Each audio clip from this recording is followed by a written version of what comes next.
Hi everyone, so my name is Christina Mosier and today I will be talking to you about social stories. My other two group members, Amber Nelms and Elga Renasades, also helped me put together this presentation for today. So first thing, what are social stories? Well, social stories were developed and created by Carol Gray in the 1990s. They were made to assist individuals with autism spectrum disorder to deal with social situations. They're designed to help describe a situation, a skill, or a behavior in terms of social cues, perspectives, and responses that are appropriate and acceptable within a specific context. Essentially, they foster meaningful ways for individuals with ASD to experience different ways of coping and interacting with others. So they tell others what to do when they approach situations in which they're not using inappropriate behavior in. There are many different types of sentences used with social stories. One of them is descriptive sentences. Those sentences explain questions like who will be there, why, where, and how the situation will occur. A good example of a descriptive sentence would be, at school, most people go to the cafeteria for lunch. Then we also have a perspective sentence, which enlightens the potential thinking of all individuals involved and is pertinent to the setting. So an example of this would be, many students like to eat their lunch with others. There's also a directive sentence, which pinpoints the right behaviors for the child to use in a particular setting, and it also urges them to use those behaviors when they're put in that particular situation. So this one would be something like, when I eat, I will touch my food. It tells them what to do. Then there's also a controlled device sentence. These sentences are cues that the child finds that are helpful in a certain setting. And affirmative emphasizes sentences, which emphasize important rules to be remembered. There's also cooperative sentences, which are formulated so that the child can know how others can assist them in a recognized setting. And then sometimes there are partial fill-in-the-blank sentences, which do encourage some discerning when facing a certain situation. They're not always used, but when they are, they can be used as practice for the child when they read the social story. So to go into some research background about social stories, Carol Gray, who invented the social stories, did also publish a story along with Joy Nichols on autistic behavior using social stories in 1993. That is the first published study that we know about. Since then, there are not a whole lot of studies on actual individual social stories in practice. However, using social stories with intervention is an evidence-based practice. And part of this is because social stories aren't usually used alone. They're usually used in combination with other interventions and other treatments. So it's hard to determine what actually helped the child. Was it just the social story, or was it the other intervention? Then there's also a recent study done by Payne in 2015, so very recently, that determined that function-based social stories as well as functional communication training brought forth a considerable decrease in targeted behavior. So who are social stories appropriate for? Well, as I said before, they are widely used for individuals with autism. They are also used mainly with the verbal individuals with autism, ages anywhere from 4 to adulthood. And that's because, you know, when we use it, we're using it as practice. We're asking them what's happening in that social story, what they need to do when they occur in certain situations in that social story so that they can practice those situations. And then also, many educators do use social stories for problem behaviors in their classroom. So there are many steps for implementation when you're actually writing the story. You want to make sure that you are describing the setting in simple terms. You want to make sure that your story describes more than gives directions. And then you want to make sure you write your story from either a first or a third person perspective. You also want to make sure you use Grace's descriptive framework for creating the story. One of the things she really describes and puts a lot of emphasis on is using a ratio system of sentences. So you want to make sure that you're using between 2 to 5 descriptive sentences for every directive sentence. If you remember back to what we just talked about, descriptive sentences are describing the situation and what's going to happen, and directive sentences are telling them what to do in that situation. You also want to make sure that you name the people, you get the order of events, that you let the individual know why the things are occurring in the setting, and what the appropriate response would be. So how do you implement? Well, I have a couple of videos here. This first one here is Carol Gray, who invented social stories, talking about social stories. Social stories are an evidence-based strategy used with individuals with autism spectrum disorders. Parents and professionals develop the stories to address a wide variety of topics. There's a lot of confusion about what is and what is not a social story. Here we address the misconceptions by looking at the current definition of social stories and one of the most frequent mistakes made in developing them. The short definition of a social story states that a social story accurately describes a situation, skill, or concept according to 10 defining criteria. These criteria define the characteristics of every social story, as well as the process that is used to research, write, and implement it. The complete definition provides additional detail, stating that the criteria guide story development to ensure a patient and supportive quality, and a format, story voice, and relevant content that is descriptive, meaningful, and physically, socially, and emotionally safe for the intended audience. So that was Carol Gray talking about social stories. The sixth one here is the FaceSafe program. And what the FaceSafe program does is it helps individuals recognize social cues so that they can better interpret what to do when social situations happen.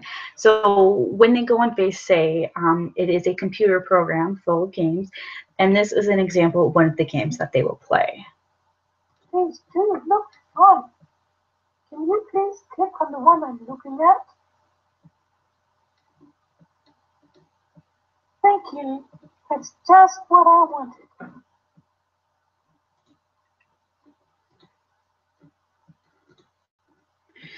So when and how is best to implement social stories? Well, they are best used after an FBA or functional behavior assessment has been conducted, so that way we know the function of behavior.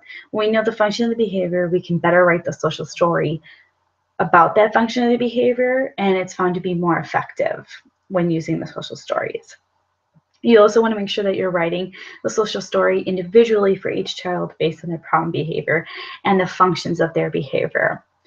So in our program that we have planned here, we would like the students to read the social story at their desks. The social story will be put in binders. They'll read them at their desks, and then they'll answer practice questions. And afterward, then they will go and play the FaceSafe program in order to practice their social skills as well. This next video here that I'm about to show you is an example of a social story. It is a video. There are many different ways you can write social stories, video format, or the format that we're going to do it, which is a binder. But this one's just a very short way of telling you how to be angry and safe. Being angry and safe? Yay! Buddy, it's time to go. Darn! No! Whoa. I can see that you're angry. Your eyebrows are scrunched up. Your mouth is closed tight. Your breathing is really fast. And you're about to do something against the rules. Buddy, feeling angry is okay when things go wrong. But we have to stay safe, follow the rules to make things better. So this is how we're going to do it. First, take 3 slow breaths.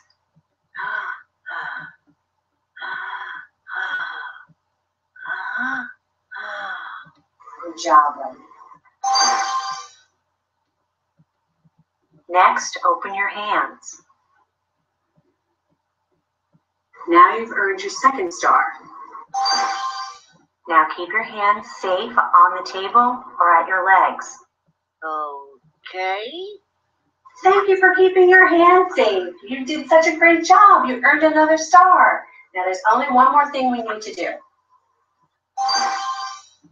Now you can say this out loud or show me that pet card. I am calm and I need help. I am calm and I need help.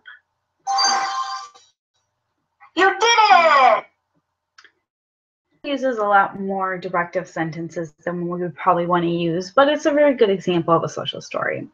So next is a social story I put together, just kind of an example of one.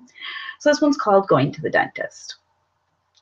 Everyone needs to see a dentist. The dentist makes your teeth shiny and white. The dentist also helps prevent and help toothaches. My mom and dad will take me to the dentist every 6 months.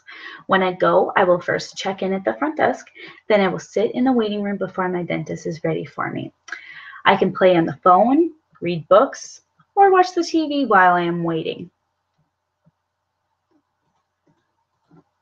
I cannot run around the waiting room. This will make my mom or dad upset and I could hurt myself. When the dentist is ready for me, I will hear my name being called. I will follow the dentist to the room. When I get there, I will sit in the dentist chair. When I sit in the dentist chair, the dentist will ask me to open my mouth wide so that they can look at my teeth. It's okay to be scared when this happens. If I am scared, I could say, I'm scared, or please give me a minute. The dentist will gently look inside my mouth then and clean my teeth. This doesn't hurt. After I let the dentist clean my mouth and check inside, I will get a prize from their toy box. Going to the dentist is no big deal. I can do it. So, like I said, that was an example of one that I had just put together for the purposes of this presentation. So, how do you determine if a social story is successful? Well, as we said before, we want our social stories to be based off the functions of behavior.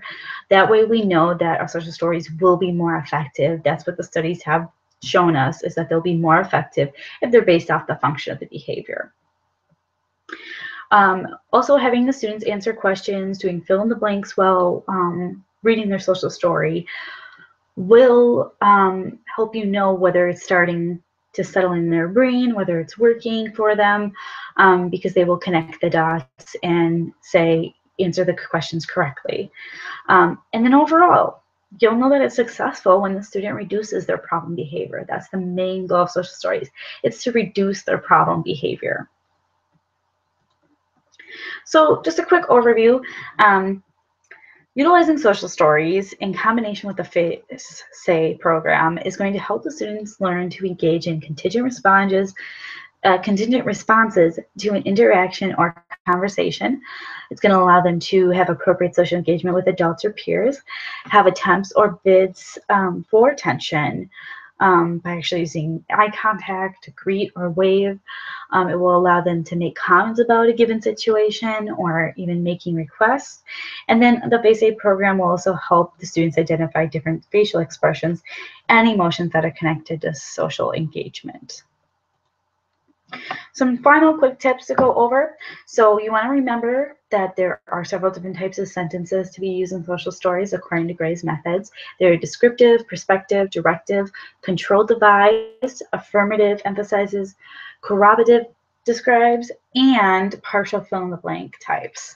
The two main ones used for the most part are descriptive and directive. But you do want to make sure you use some perspective in there as well. Those top three are pretty important and commonly used in social stories. And then you also want to remember to write the social story based on the function of their behavior. And in that sense, you're also going to want to keep the story personable and individualized per student. Many students have their different reasons for doing things, so for the most part, their social stories are going to be different from each other. And then this next slide here is just some of our references that are used in this specific presentation. I hope you've enjoyed this presentation, and if you have any questions, please contact us to ask us.